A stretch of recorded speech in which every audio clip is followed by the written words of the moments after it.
Matters are the cases the firm undertakes on behalf of clients. Time matters can be customized to refer to matters as engagements, projects, jobs, or cases, but all these terms refer to the same concept. Let's select the Matters button to take a closer look.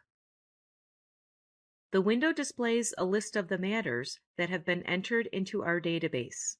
On the left panel, we use the Quick tabs to switch between viewing all matters or only those matters assigned to the current staff. The selected Power View displays key information about the highlighted record without actually opening it.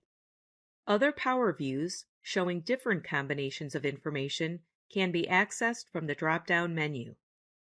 From the toolbar, we can search or perform other activities on these matters. We can add, change, or delete matters from the form. The new Matter Intake Wizard guides us through the process of adding a new record. We can also disable the wizard and enter new matters directly on the matter form if we prefer. Let's add a name for the case in the Matter Reference field. We'll use Smith versus Smith.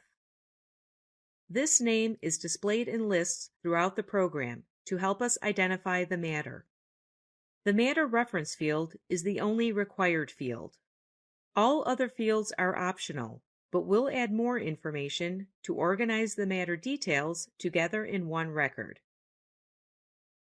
Let's assign a matter number.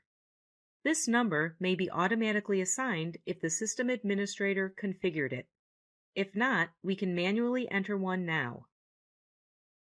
Some of the fields displayed in this wizard change, depending on the classification code assigned to the matter. Let's add the court that has jurisdiction over the matter. Classification codes categorize the type of matter. We can use the drop-down list to pick a single code, or click the Lookup button to assign multiple codes. Let's assign the Civil Code and indicate that the matter is billable to the client. Then click Next to continue. We need to specify which staff member is primarily responsible for the matter. If only one staff is involved, we can make a selection from the drop-down list, but let's select the Lookup button to assign multiple staff.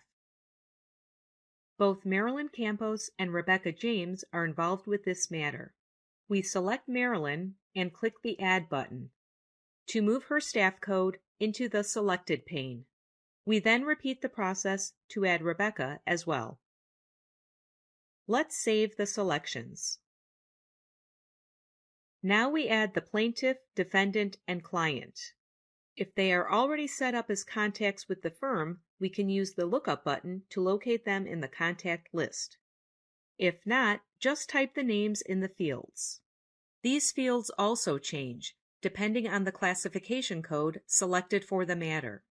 For example, a real estate matter shows buyer and seller fields instead of the plaintiff and defendant fields we see here. Let's enter more information about the primary contact for the matter, Leah Smith. We add her address and telephone, and then click Next to continue. Let's specify the opposing attorney for the case. For a real estate matter, the field is labeled Seller instead. We have completed the new Matter Intake Wizard and have the option to open the matter form. Let's choose No, and then click Save, which returns us to the Matters window, where the new Smith versus Smith matter displays in the list. On the change form, the initial information we entered using the new Matter Intake Wizard displays in the top section. The form contains additional options not available from the wizard that allow us to set up notifications and triggers, put the matter into review, mark it private to restrict access, and update the status. Areas 4 and 5 contain fields that can be customized for the firm. Notes can be added in Area 6. We can complete any blank fields, such as client name.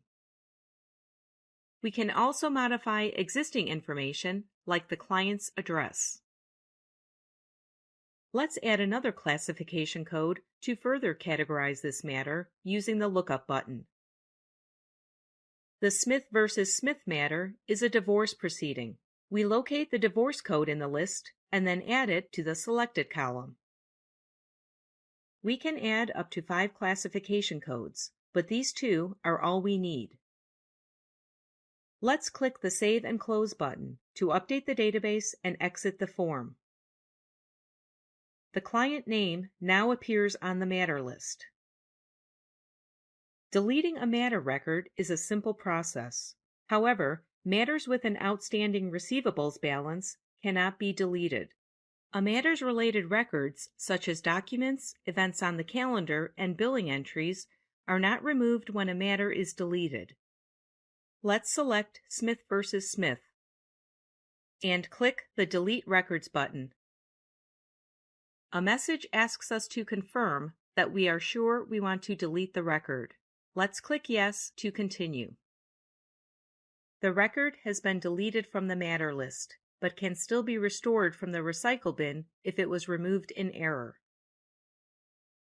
Now that you are familiar with how to add, change, and delete matters, you can learn more about related records like contacts, events, and to-dos, or about the recycle bin by selecting those lessons.